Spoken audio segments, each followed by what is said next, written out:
Les séries Conversations Footprint mettent en lumière les réflexions et les parcours de dirigeants accomplis qui considèrent leur engagement professionnel comme un véritable ministère, tant dans leur environnement de travail que dans la sphère du marché.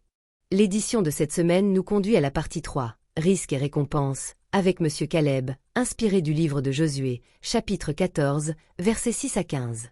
Les risques et les incertitudes qui se dressent devant vous paraissent-ils aussi intimidants que des géants? Monsieur Caleb nous rappellera que les risques les plus redoutables portent en eux les récompenses les plus extraordinaires.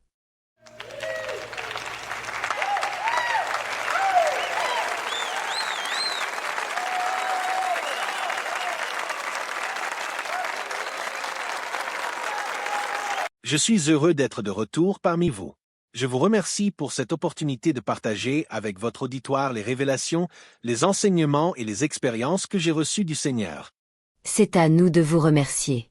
Nous avons reçu de nombreux retours de l'auditoire, attestant de l'impact de vos enseignements, qui ont permis à plusieurs de considérer le risque sous un angle nouveau. Ils attendent avec une vive impatience cette troisième partie. Je m'en réjouis profondément. Ce que j'ai accompli, chacun peut l'accomplir. Il faut connaître le Seigneur qui vous a appelé, et alors, malgré les risques les plus intimidants, vous réaliserez de plus grands exploits. C'est exactement ce que j'ai fait. Quelle profondeur! Comme l'a déclaré le prophète Daniel au chapitre 11, verset 32. Le peuple qui connaît son Dieu se fortifie et accomplit de grands exploits. Avançons maintenant de 40 années. Vous et le général Josué êtes les seuls survivants de cette génération. Tous ceux qui se percevaient comme des sauterelles ont disparu dans le désert, n'est-ce pas?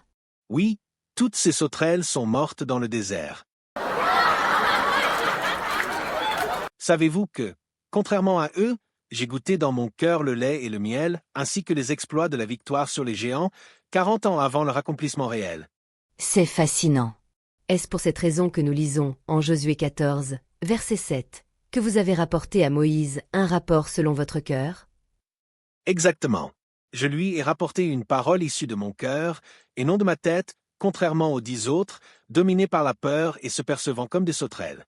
La connaissance intellectuelle ne permet d'expérimenter que ce qui relève du domaine naturel. On vous a appris que voir, c'est croire. Aujourd'hui, je vous affirme ceci, croire, c'est voir. On croit avec le cœur. Si vous désirez vivre dans le domaine du surnaturel, cessez de fonctionner uniquement avec votre tête et commencez à agir avec votre cœur, comme je l'ai fait.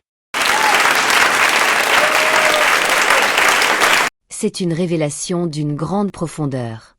Très profonde. Chers auditeurs, cessez d'utiliser uniquement votre tête. Commencez à utiliser votre cœur. Merci, Monsieur Caleb. Que voulez-vous dire précisément par « croire, c'est voir » ?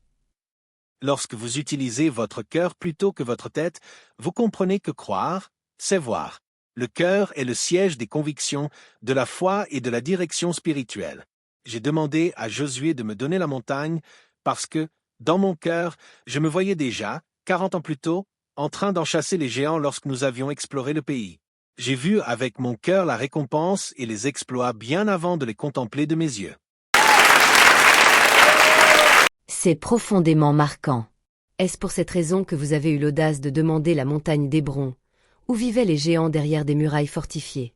Oui, le mont Hébron faisait partie des meilleures portions du pays que le Seigneur nous avait promis. C'était également l'endroit où les risques étaient les plus élevés. Mais puisque j'avais déjà vu, dans mon cœur, le lait et le miel sur cette montagne, je n'ai pas été intimidé par ces risques gigantesques. J'ai choisi la meilleure part du pays, celle qui comportait les plus grands dangers, et j'en ai chassé les géants. Extraordinaire. Et nous lisons, en Josué 14, verset 11, que vous avez refusé de vieillir. C'est exact. J'ai refusé de vieillir. À plus de 85 ans, j'étais aussi fort que le jour où Moïse nous envoya explorer le pays. C'est avec cette même vigueur que j'ai chassé les géants. Je prie que le Seigneur vous accorde, à travers ce témoignage, une connaissance révélée et vivante. Amen. Permettez-moi de transposer votre expérience dans un contexte contemporain. Que diriez-vous aujourd'hui à une personne confrontée à une décision majeure, qu'il s'agisse d'une évolution de carrière, d'un projet entrepreneurial, d'un engagement de leadership ou d'un cheminement de croissance personnelle, lorsque le risque paraît écrasant et intimidant? C'est très simple, aucun risque n'est écrasant ni intimidant pour votre Seigneur. Lorsque vous engagez votre cœur pour vous voir tel que le Seigneur vous voit, et pour appréhender les risques et les récompenses telles qu'il les perçoit, vous n'agissez pas avec imprudence. Cela peut sembler irrationnel, car vous ne raisonnez plus uniquement avec votre intelligence. Vous ne fonctionnez plus dans l'ordre naturel, mais à un niveau supérieur, celui du surnaturel. Et pourtant, nous lisons que les Israélites ont voulu vous lapider, vous et le général Josué, lorsque vous avez choisi de vivre selon cette conviction? Oui, et je veux dire à vous, ainsi qu'à votre auditoire, que vous ferez face aux mêmes moqueries, aux mêmes oppositions, à la même hostilité, et parfois même à des menaces lorsque vous choisirez de vivre selon votre cœur. Mais ne vous contentez jamais de peu. Faites preuve de courage. Ne suivez pas la majorité. Demeurez ferme dans ce que votre cœur a reçu. Visez les exploits les plus élevés, même lorsque les risques paraissent immenses. Avec votre Seigneur, vous en êtes pleinement capable. C'est absolument remarquable. Chers auditeurs, vous ne trouverez pas de tels enseignements dans les ouvrages classiques consacrés à la prise de risque. Les défis qui se dressent devant vous vous paraissent-ils accablants et intimidants?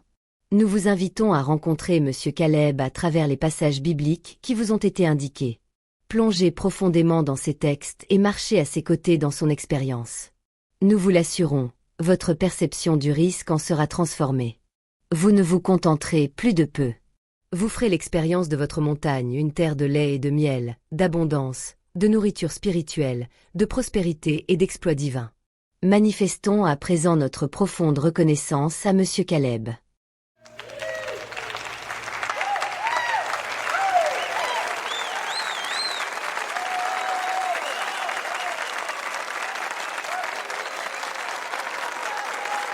Si la série de conversations Footprint a été une bénédiction pour vous, veuillez la transmettre à d'autres personnes pour qu'elle soit une bénédiction pour d'autres. Êtes-vous un croyant déterminé à réaliser votre vocation professionnelle sur votre lieu de travail et sur le marché? Nous avons plusieurs ressources pour vous aider à le faire. Il vous suffit de vous abonner à la chaîne YouTube pour recevoir les nouvelles ressources que nous créons chaque semaine. Si vous possédez aussi des talents créatifs, contactez-nous et laissons-le céder au Seigneur pour qu'il l'utilise pour avoir un impact sur le royaume.